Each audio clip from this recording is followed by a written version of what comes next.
Toby was worried. So many workmen were needed at the quarry that Henrietta wasn't able to carry them all. Bertie did his best to help, but he couldn't get any closer than the quarry gate. "We need another coach to get the men inside," Toby complained. One morning, Bertie didn't feel well, and Henrietta was all on her own. More and more workmen climbed into her. "Help!" Henrietta exclaimed. "I shan't be able to move." "We can't either," grumbled the workman. "We're too squashed together." Henrietta had a balcony at each end, and soon even these were packed.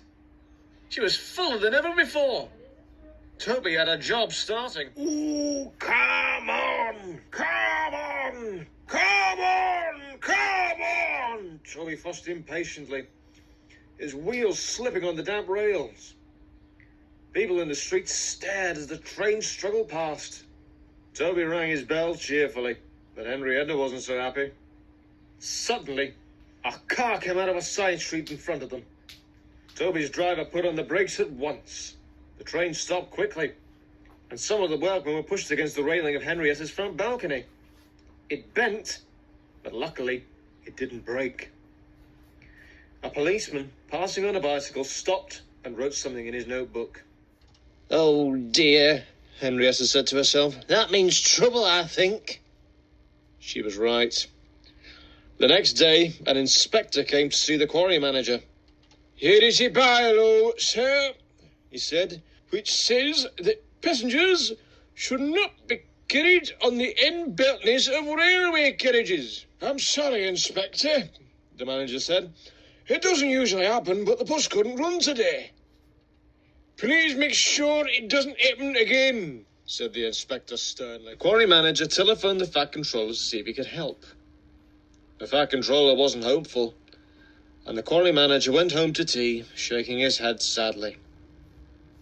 A few days later, Thomas stopped at the station by the river. As they waited, he heard a buzzing noise from behind a hedge near the platform. Suddenly, there was a rustling and a loud crash.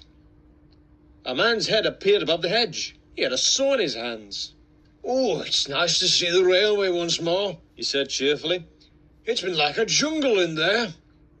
Later, Thomas stopped there again. "Hello," said a shaky voice. Thomas was puzzled, but his driver had heard it too. He looked over the hedge and saw a very old, very broken-down railway coach. "What's your name?" asked the driver. "Victoria," replied the coach shyly. "Are you Thomas's driver?" But before he could answer, the guard's whistle blew, and they had to go. At the top station, Toby told Thomas about the workmen. "I really need another coach," he said sadly. "But we've just found one," Thomas said excitedly. "She's in an orchard near the river. And she's old and lonely." "She's got no wheels and her roof leaks like a sieve," interrupted Thomas's driver. "Don't even think about it." But Thomas did think about it and asked the Fat Controller. The Fat Controller listened, made some arrangements, and then telephoned the quarry manager. "Good morning, Toby and Henrietta." The manager greeted them the next morning. "It's gonna be all right," he went on. "The Fat Controller says don't worry about another coach, because he has something up his sleeve."